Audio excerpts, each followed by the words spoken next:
6 महिने जर कारभार ठप्प असेल तर 6 वर्ष मागे जाते साहेब. म्हणजे वेळेत निवडणुका घ्यायला पाहिजे हे चक्क लिहिलं गेलं आणि याला 6 महिने झाले. मग निवडणूक आयोग काय कशासाठी ठेवला? आम्ही काय गवत उपटायचं काम करते? काय करते? आणि कशामुळे नाही घेतलं याचं काही कारण नाही, काही नाही, काहीही नाही. मनमानी, निव्वळ मनमानी. आता ते निवडणूक आयुक्त कोण आहे त्यांना समग्र विचारायला पाहिजे, त्यांना बसवायला. या निमित्तानं पुन्हा एकदा आम्हाला ते TN शेषन साहेबांची आठवण येते की तो माणूस जर असता तर 6 महिन्यापूर्वी सरपंच झाले असते. राज्यामध्ये 14,000 ग्रामपंचायतीच्या निवडणुका रखडलेल्या आहेत आणि त्यामुळे 50,000 कर्मचाऱ्यांचे पगार होत नाहीत आणि त्याहीपेक्षा महत्त्वाचं म्हणजे सगळा गावगाडाच या ठिकाणी ठप्प झालेला आहे आणि इतिहासात पहिल्यांदाच असं घडलंय. आणि या सगळ्याबाबत खंत व्यक्त केली आहे पेरे पाटील यांनी, जे आदर्श गावचे सरपंच राहिलेत आणि त्यांना 100पेक्षा अधिक पुरस्कार मिळालेत. आपल्यासोबत स्वतः पेरे पाटील आहेत.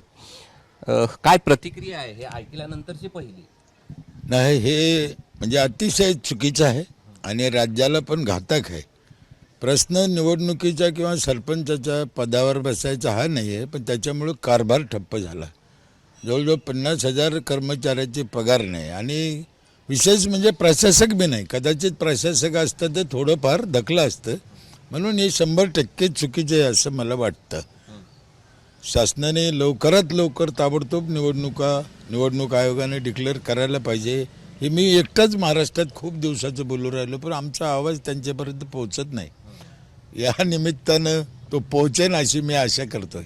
असं का? म्हणजे कोण बोलत का नाही? कोण बोलन आणि बोलायला हिंमत लागते साहेब आणि त्याची बाजू खरी लागते. आजकाल काय चालू आहे, कोणी निवडणूक आयोग किंवा कोणाच्या शासनाच्या विरोधात बोललं तर त्याच्यावर काहीतरी गुन्हा दाखल झाला, दिला मध्ये टाकून. कोण कशाला मांजराच्या गळ्यात घंटा बांधेल, कशाला बांधेल? आम्ही एक फकीर लोक आहे म्हणून आमचं ठीक आहे, आम्हाला करून करून काय करणार? अहो साहेब, 92ला घटना दुरुस्ती लोकसभेत मंजूर झालं.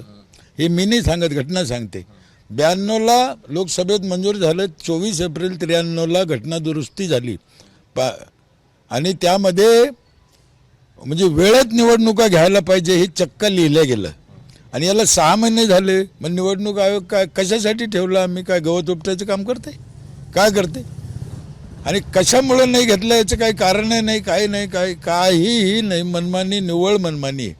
पण ग्रामविकासाच्या बाबतीत असं करणं मला वाटतं हे पाप आहे. अहो, एका गावाला पाण्याचा प्रश्न निर्माण झाला, तिथे पाणी पुरवठा मंत्री स्वतः गुलाबराव पाटलाला जावं लागलं, कारण सरपंच नाही. आता 14,000 गावात सरपंच नाही, प्रशासक नाही म्हणल्यावर तो कारभार चालायचा कसा? राजकारणातली गंमत जर तुम्हाला बघायची, केंद्र सरकार पैसे देते, एवढा पैसा देते गावाला का त्याचा अंदाज नाही खूप, आणि राज्य सरकारने त्याला खर्चायला खोटी ठोकली. म्हणजे देऊन उपयोग काय झाला त्याचा?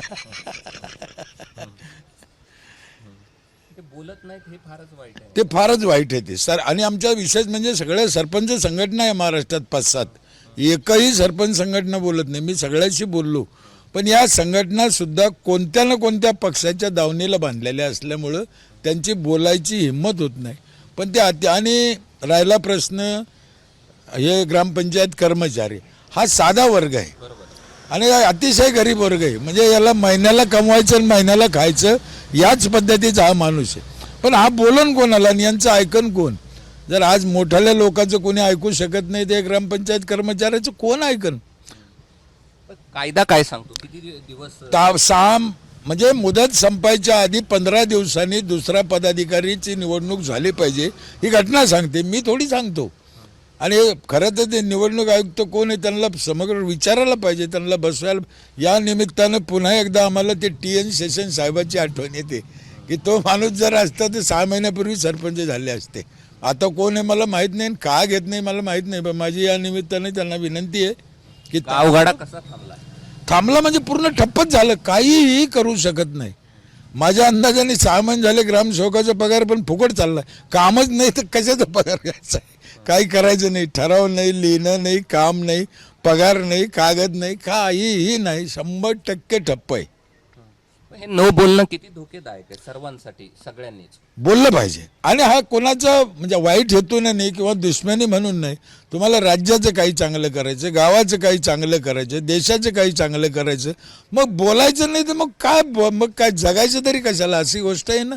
म्हणून प्रत्येकाने बोललं पाहिजे, आम्ही बोललं पाहिजे. या निमित्तानं मी तुमच्या चॅनलचे ABP माझाचं मनापासून अभिनंदन करतो की तुम्ही या विषयावर प्रश्न विचारायला आला आणि शासनापर्यंत, निवडणूक आयोगापर्यंत हे तुम्ही मांडणार आहे. किमान तर तुमचे मी मनापासून धन्यवाद मानतो.